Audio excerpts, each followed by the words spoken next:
네, 남문교회 청년부 여러분 반갑습니다. 오늘 함께 우리 나눌 말씀은 자발적인 공동체라는 제목으로 함께 말씀을 나누고자 합니다. 함께 읽을 말씀은 사도행전 2장 46절에서 47절 전반부가 되겠습니다. 날마다 마음을 같이하여 성전에 모이기를 힘쓰고 집에서 떡을 떼며 기쁨과 순전한 마음으로 음식을 먹고 하나님을 찬미하며. 아멘. 네, 오늘은 초대교회 공동체의 모습 두 번째 말씀을 함께 나누고자 합니다. 오늘 보게 될 초대교회는 자발적인 공동체였다는 것입니다. 44절에서 46절의 내용을 두루두루 보게 되면 여러 모습들이 소개되고 있습니다. 나눔의 모습들인데요. 이것에 관한 말씀은 다음 시간으로 우리가 더 구체적으로 계속 나눠가기로 하고, 오늘은 이 부분에서 바로 자발적인 삶에 대해서 우리가 함께 살펴보고자 합니다. 먼저 자발적이다라는 말을 우리가 떠올려 볼 수 있는데요. 자발적이다라는 말의 사전적 의미를 우리가 찾아보게 되면 남에게 의존하지 않고 스스로 나서서 하는 그러한 일들을 자발적이다라고 정의하고 있습니다. 여기서 여러 외압 그리고 이권의 개입 없이 어떻습니까? 개인이 온전히 어떠한 일, 행위를 주도적으로 해가는 그런 주체, 그것을 자발적인 것이라고 이야기하고 있는 것이죠. 바로 선택과 결정에 있어서도 마찬가지입니다.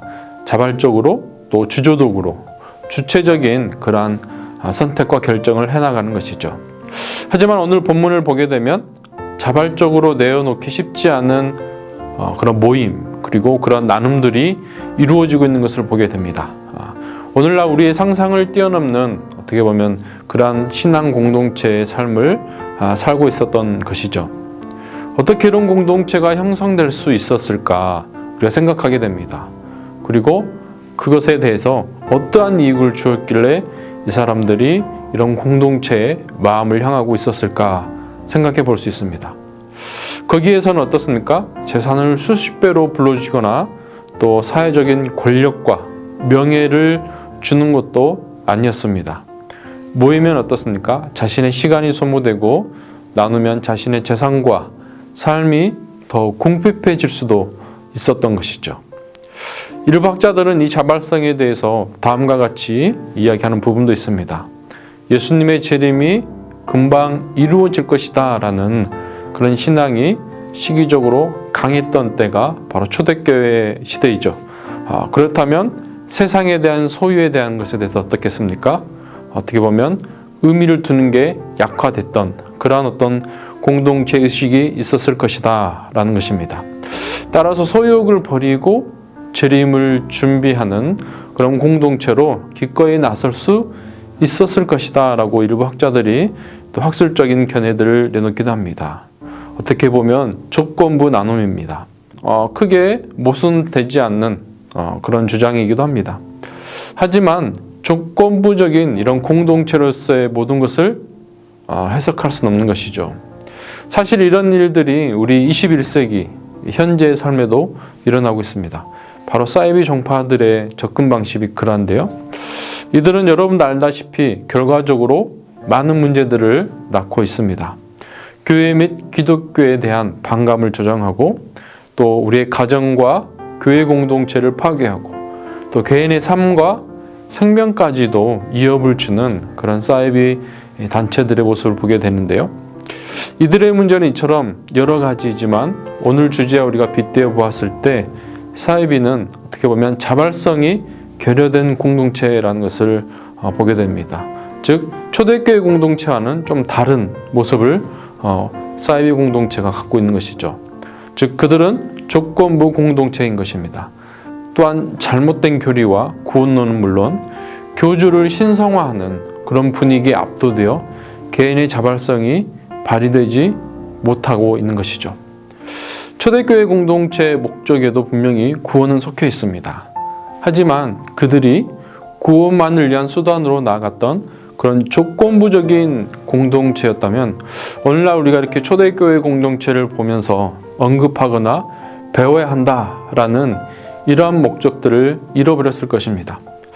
하나님에 대한 신앙의 동질감, 그리고 세상의 평화와 정의와 생명을 이루고자 했던 그들의 의지, 그리고 그리스도의 사랑을 전하고자 하는 그러한 삶의 방향이 바로 초대교회 공동체의 자발성을 이끌어내는 그런 원동력이었다는 것이죠.